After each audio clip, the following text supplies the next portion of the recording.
This is United Network News with Sunny Galt, Calen, Kimberly Gogan, and our field messengers from around the world. Here's today's real news. Let's take a guess. What's a daily surprise on the roads that no one looks forward to? It sneaks up on drivers, jolting cars, and rattling nerves, especially on rainy days. If you guessed potholes, then you've uncovered the culprit behind England's notoriously uneven journeys. Local roads are in such bad shape, they've been called a national embarrassment, and fixing them feels like it's stuck in the slow lane. A recent report from the Public Accounts Committee called out the Department for Transport, criticizing them for not only letting road conditions deteriorate, but also failing to track how funding is being used or setting clear goals for improvement. The report shines a light on some big problems with how England's 183,000 miles of local roads are managed. It calls out the Department for Transport for not knowing enough about road conditions and focusing too much on quick fixes instead of long-term solutions. This comes after the National Audit Office found the Department for Transport lacks a clear understanding of how effectively its funding is being used. Local authorities haven't received updated guidance in years, making it harder to stretch their limited budgets. They hide in plain sight and can stick around for months. Whether you're a motorist, a cyclist, or somebody with limited mobility, you'll likely have come across one of these. Just fed up with it. I feel like not paying my road tax, to be honest. That's how strongly you feel about it? It is, actually, yeah. There's absolutely loads. I was on a stretch of roads earlier when sort of all down the left-hand side was like one constant run of potholes. Obviously hadn't been attended to for a long time. If you could describe a pothole for me in one word. In one word? I'd like to swear, but I'd better just say nuisance, had I? Well, I've been driving down this road for less than 5 minutes and I can already see 2 potholes in front of me. And according to a new report, nearly 37,000 miles of local roads are in a poor condition and have less than 5 years of life left on them. And to fix potholes can be an expensive job too. It's estimated to cost £14 billion to fix every single one in England and Wales. Potholes remain a significant issue across the United Kingdom, not just in England, with the Royal Automobile Club patrols rushing to help thousands of drivers stuck with pothole-related breakdowns throughout the year.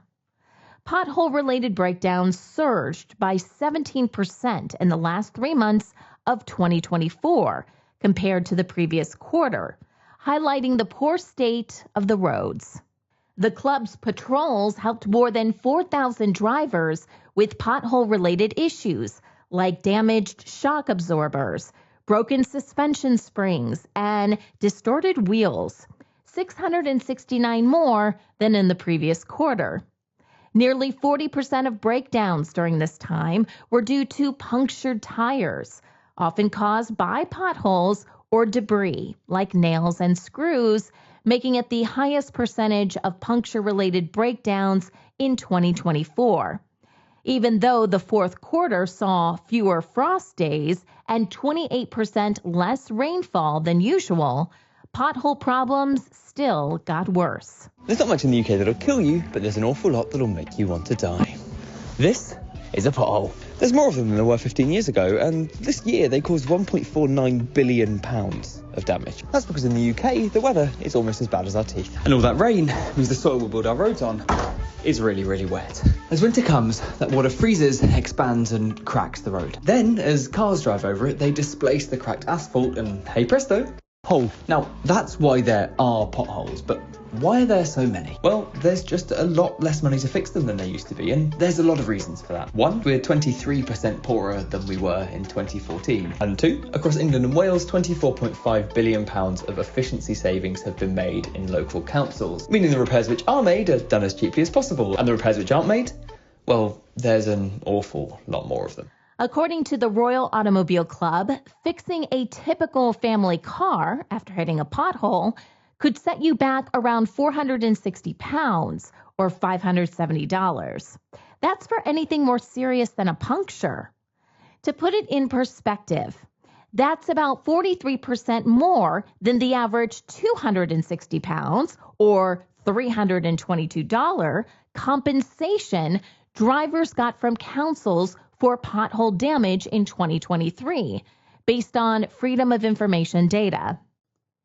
Pothole compensation claims in the UK have seen a massive increase, more than doubling between 2022 and 2023, according to data analyzed by the Royal Automobile Club. Despite the rise in claims, only a small percentage of drivers were actually compensated, with councils paying out just 15% of cases last year. Most councils decline the majority of claims, with some rejecting up to 90%. The data highlights how difficult it is for drivers to get compensation for pothole-related damage. In December 2024, the government pledged nearly £1.6 billion, or almost $2 billion, to tackle potholes across England for 2025 to 2026. They're also stepping up efforts to reduce disruptions from street works. This funding goes beyond their original promises, helping councils fix around 7 million extra potholes and saving drivers hundreds on car repairs. It was National Pothole Day earlier this week, so you might have noticed that potholes have been in the news a bit more than usual. And like us, you might also have noticed that a lot of that coverage has focused on funding for councils to fix potholes and why they need to do a better job at fixing them. And councils do need more funding to fix potholes, but we would also like to see more scrutiny of the causes of potholes in the first place. So things like how driving habits have changed, how lack of affordable, reliable public transport leaves people in some areas with no choice but to use a car, how car manufacturers are marketing huge and heavy SUVs as the car for everyone to have regardless of the environment you live in. We would also like to see how extreme weather events impact the road and how this leads to the creation of potholes. We think these are important things to look at as well. And if you spot a pothole, you can report it on Fix My Street. Meanwhile, the Royal Automobile Club advises drivers to avoid potholes when possible and keep up with regular vehicle maintenance to spot any damage early. If you see a pothole, slow down and steer around it safely. If you think your vehicle might have damage, you should have a mechanic check it out. In Lower Austria, there is a stunning wine region filled with rolling hills, charming villages, and endless vineyards. UNN Field Messenger Klaus shares his beautiful part of the world with us.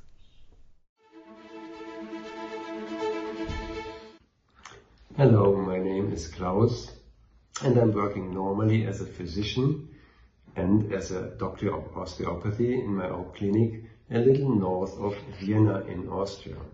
And we are glad that we have the opportunity to show you a little thing of Lower Austria. This is the wine area, and we want to go with you and have a little trip and show you this nice place where we are living. You see, we live in Lower Austria. Lower Austria, this is the wine area. It's not so much the higher mountains, which are well known in Austria for skiing and things like this and mountain sports, but this is like rolling hills, very soft landscape with little villages lying in between. The wine is everywhere here, in every mouth, in every hand, and there's lots of little farmers growing their own wines. And now it's time to bring in the harvest. As we have this nice autumn sun, everything is like beautifully colored. And you see the grapes, they have all sorts of different, very juicy, very nice and sweet grapes. so it's a beautiful landscape to have a little excursion. Here in the next village, which we are visiting, they have all sorts of wineries and good restaurants. It's a nice marketplace. And if you see the area here, sometimes you have the feeling time stands still. And because it's also pumpkin season, you see our little doggy in comparison to this big one which they collected near to the marketplace. It was a nice day. We had lots of joy and fun in this wonderful afternoon sun. And this is the entrance, you see, to a national park, which we really like to visit. So we thank very much Kim and her team for her incredible work and all these good things they do. And maybe we see each other again. Love and bye. For centuries, successful people have praised the benefits of waking up early. From Benjamin Franklin's famous saying, "Early to bed and early to rise makes a man healthy, wealthy, and wise," to modern productivity gurus, the idea that rising before dawn leads to success is widely accepted. But is waking up at 5 a.m. or earlier actually beneficial for your happiness, health, and productivity? The idea of waking up at 5 a.m. or earlier has gained mainstream attention, thanks in part to the book 5 a.m. Club, Own Your Morning, Elevate Your Life by leadership expert Robin Sharma. First published in 2018, this book isn't just about waking up early for the sake of it. It's about using the early morning hours to transform your life. Sharma argues the way you start your day has a profound impact on your success, mindset, and overall well-being. He introduces the 20-20-20 formula, a structured morning tool designed to maximize productivity and self-improvement. Instead of hitting snooze, Sharma suggests spending the first hour of your day in 3 focused 20-minute segments. Move. Get your body moving with exercise to boost energy and mental clarity. Reflect. Take the time for mindfulness, journaling, or meditation to set a clear, positive tone for the day. Grow. Engage in learning by reading, listening to podcasts, or acquiring new skills to expand your knowledge. By following this routine, Sharma believes people can develop discipline, creativity, and a greater sense of purpose, leading to a more successful and fulfilling life. You get up at 5 a.m., or I should say when you get up at 5 a.m., and you practice the victory hour concept, so you have 60 minutes for yourself. This is a period where you can renew. It's a period only for you. It's a period where you can honor yourself. And I truly believe that the gateway into self-love is self-care. And I'm going to repeat that again because it's so fundamentally important. The gateway into self-love, where you love yourself and you have faith in your dreams and you honor yourself and you respect yourself. Self-love is so important. But the gateway into self-love is self-care. The more you learn to take care of yourself and do good things for yourself and nurture yourself, such as getting up at 5 a.m. and giving yourself a period to feed your mind, feed your body, feed your spirit, feed your emotions. That's how you promote self-love. Waking up at 5 a.m. is early for most people, but the benefits sound amazing, right? And there's data to back it up. Research suggests early risers tend to have a more positive outlook on life. A study from the University of Toronto discovered morning people generally report higher levels of happiness and life satisfaction compared to night owls. You may also be a bit more productive when you wake up early. Research from Sleep Health shows cognitive function, memory retention, and problem-solving skills peak in the early hours of the day, making mornings an ideal time for deep work and creative tasks. For some, waking up at 5 a.m. or earlier is a big game changer.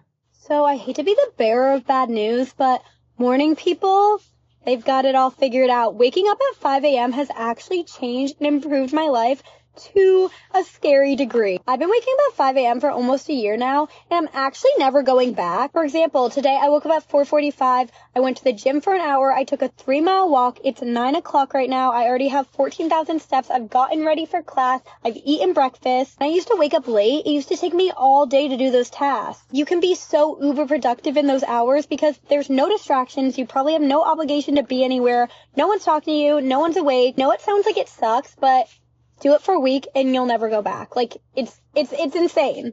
While the benefits of rising early are well documented, it's important to recognize not everyone's internal body clock aligns with an early wake-up schedule. Chronotype research suggests some individuals are naturally inclined to be night owls. Forcing yourself to wake up early when it doesn't match your natural sleep rhythm can take a serious toll. You might feel constantly exhausted, struggle to focus, and find even simple tasks harder than usual. It can also leave you feeling more stressed, irritable, and burned out over time. Plus, poor sleep messes with your immune system, metabolism, and hormones, making it tougher to stay healthy. If early mornings don't come naturally to you, it might be better to work with your body's rhythm instead of fighting it. The success of your new 5 a.m. routine may also be dependent on where you live. The 5 a.m. club doesn't work in the UK, and here's why. So everyone on social media is telling you, get up at 5 a.m., join the 5 a.m. club. I've tried it for the last few days, and it's boring, and it's lonely. And here's why. Number one, people in England are lazy. No one wakes up at 5 a.m, therefore there's no gym classes at 5 a.m, so you can't even go to the gym. Point two. It's dark outside. It's not like Australia where everyone's going for a little surf, a little coffee date with their friend. No. It's dark and it's pouring with rain. Why do you want to be outside for that? Point number three. You might be the only person to wake up at 5 a.m. Everyone else is still sleeping, and I'm not going to lie, if you've got housemates, or maybe you live with your parents like me, wake up late, then you're just tiptoeing around your house really quietly, and it's boring. Don't even get me started if you want to go for a nice walk and a coffee. Coffee shops, they don't open until 9. I used to live in Australia, and I did used to be part of the 5 a.m. club. I absolutely loved it. It was so exhilarating. You get up, you go for a coffee with your friends. But in England, it just doesn't work. It's miserable. Just don't get the point of waking up at 5 a.m. while you're just sitting there in silence, in the dark, waiting for the rest of the country to wake up. Why should I bother waking up at 5 a.m? The rest of the country aren't bloody going to do it anyway. We either all make a pact to all do it, or just don't even bother. Many people who challenge themselves to wake up at 5 a.m. are realizing the time you wake up isn't as important as how productive you feel throughout the day. Whether you're an early riser or a night owl, what really matters is how effectively you use your time. Mornings can be quieter and have fewer distractions, which can help boost productivity. But if you're more productive later in the day, that's just as valid. You may find out that staying up later after everyone else goes to bed gives you those same benefits. It's all about finding your personal rhythm and making the most of it. Did you know about a third of all the food we produce globally is never eaten? Some new data suggests it might actually be closer to 40%. That's a huge issue in our food system we just can't ignore. So what are we doing wrong? And more importantly, what's the solution? Could recycling food be part of the answer? Food waste happens at every step of the process, from the farm to our plates. For instance, supermarkets often toss out perfectly good produce just because it looks a little odd or isn't the right color. Hard to believe, right? The latest trend in the fight against food waste is upcycling, taking ingredients that would have been thrown away and turning them into new tasty products. Upcycling helps keep food out of landfills, reduces the need for new resources, and gets more from what's already available. These upcycled foods are often nutrient-packed, using byproducts that would have otherwise gone to waste. To help shoppers identify them, the Upcycled Food Association, a global membership-based trade association working to prevent food waste, has introduced the Upcycled Food Certified label. Foods with the Upcycled Food Certified label are approved by the USDA's Food Safety and Inspection Service and undergo third-party audits to verify the sources of their ingredients. However, the label doesn't guarantee the food is organic or GMO-free. So if those factors matter to you, it's always a good idea to check the nutrition label. Startups in Europe, the US, and Asia are finding creative ways to use food that would otherwise go to waste. For example, spent beer grains are turned into bread and pasta, or coffee grounds are transformed into gin and energy bars. This waste juice pulp is being turned into snacks. This juicing facility produces 100,000 gallons of juice per week. And as a byproduct, it also produces millions of tons of pulp every year. Instead of going to waste, this pulp is being rescued and turned into nutrient-dense and delicious snacks. Juice pulp contains 95% of produce's fibre and is packed with nutrients, making it the perfect base for chips. All of the remaining pulp is used for animal feed, making this a 99.8% zero-waste facility. There is also a wastewater treatment plant on site to ensure that the water used for washing the produce and machines can be repurposed or sent back to the city. This partnership between Trashy Chips and Evolution Fresh is just one of the many ways that companies can work together to reduce waste and help our planet. Experts say upcycling startups alone can't solve the food waste problem. Almost half of it happens at home, with the rest on farms, in manufacturing, food service, and retail. But these startups can help raise awareness. Real change will require smarter policies, better supply chains, education, stronger food rescue efforts, and collective action. For example, South Korea has implemented strict food waste recycling policies and innovative programs to drastically reduce its food waste. Imagine a place where you pay for your food waste. Welcome to South Korea, where the food waste recycling law is a game changer. This unique law requires residents to pay for the disposal of their food waste, encouraging less waste and more recycling. How does it work? Households use designated bins or bags for food waste, and the payment is determined by the amount they produce. But it doesn't end up in a landfill. This waste is collected and transformed into compost or biogas, contributing to a greener planet. The results? A significant reduction in food waste. This innovative approach is seen as a triumphant example of waste management policy. So next time you scrape your plate, consider the impact. Every industry has its own challenges when it comes to food waste recycling, but there are plenty of solutions out there. In hospitality, over-preparation, poor inventory management, and large portions lead to significant waste. But composting and waste collection bins can help tackle the issue.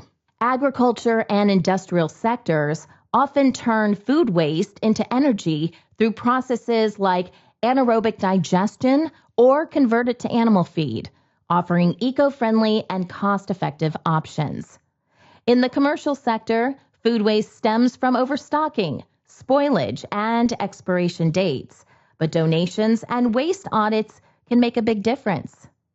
Recycling food waste can go beyond traditional methods with inventive and practical solutions that give scraps a second life. Take Phua Biotech, a Vietnamese company, for example. They transform pineapple waste into eco-friendly products like natural hand soap and laundry detergent. Did you know half of every pineapple you eat ends up as waste? But one company in Vietnam is turning that waste into natural soaps and cleaners. At Phua Biotech, they collect pineapple peels from canning factories and wash them to start the process. The key is fermentation. Workers mix the peels with sugar and water, creating a solution full of powerful enzymes and acids. Over 3 months, the peels break down, releasing natural enzymes that fight germs without harsh chemicals. This process is so safe that the founder drinks it every day. The final product is bottled and sold for just $2, cheaper than many imported cleaners. Plus, leftover solids are turned into fertilizer for local farms. Research even shows fruit enzymes can kill bacteria as effectively as bleach. Phua wants to prove there's a gentler, eco-friendly alternative to chemical cleaners. Food waste is a huge problem, especially when so many people around the world are struggling with hunger. Also throwing away food wastes resources like water, energy, and land, straining the environment. That's why focusing on food recycling and smarter solutions is so important to make the most of what we already have. Step into a world of possibilities with New Earth, a groundbreaking series that shines light on holistic ways to live, work, and thrive. Join us weekly to discover new innovative ideas and explore the world around us as we, together, create our future, our New Earth. Today we're learning how to make turkey and celery soup with UNN Field Messenger Amy. This simple and delicious recipe turns celery packed with fiber and antioxidants into a healthy and flavorful meal everyone can enjoy.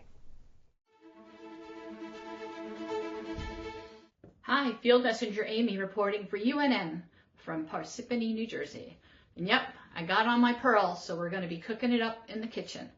And today I'm making celery soup, and I like to add turkey to it to make it a full meal. So come on, let's go make some turkey celery soup. I'm going to use these 4, they're small stalks. You could probably get away with 2 larger ones. Leeks are like giant scallion onions. And we're going to use the 3 of these. They're on the smaller side, and we're only going to use up to like the light green.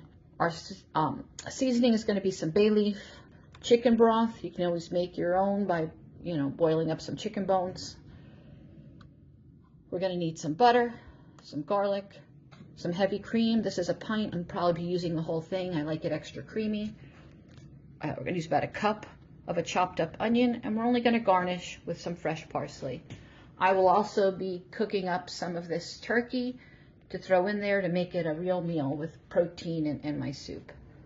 With the celery, the soup's going to get all ground up in the end and pureed, but I like to make some chunks really small, maybe diced pieces that I'll saute up in a pan to throw in just to give the soup a little extra crunch in the end. In our pot, I have about 3 tablespoons of butter melting. I'm now going to saute. This is about 6½ cups of chopped up celery. We'll put that in. I got about 1½ cups. These are the leeks, just the white and the light green part. And this is our diced up onion. This is about, 1 3/4 cups. And I'm going to saute these in the pan for about 10 minutes. And then I will add some minced garlic and cook for another minute or so. I'm adding 5 chopped up minced cloves of garlic. I like a lot of garlic, so I kind of overdo it. Go big or go home. And I have 5 cups of chicken broth, and I'm going to put in just 3 of my fresher side bay leaves. And then we're just going to let this simmer, probably for about 15 minutes. If you're going to add salt, you would add it at this point. I'm using salted butter. And then there's salt in the stock. I don't like my food too salty, but you do need some salt to bring out the flavor in the food. So you can always add it in the end if you want. And then once it's boiling, I will lower the temperature, let it simmer for about 15 minutes with the lid on. Okay, so I have melted 2 tablespoons of butter. Here's my thinly cut, it's very small. I'd almost say it's like minced celery. Pieces that I'm going to add to the soup later. That was about 2 cups. And we're just going to saute this up. And we're going to add just a ladleful of, maybe 2 ladlefuls. This is the broth that was that's cooking up in the soup. So I added the 2 tablespoons just to give it a little flavor from the soup. So it's been about 15-20 minutes. And at this point, you could put it in a blender to puree it. But I have this immersion blender.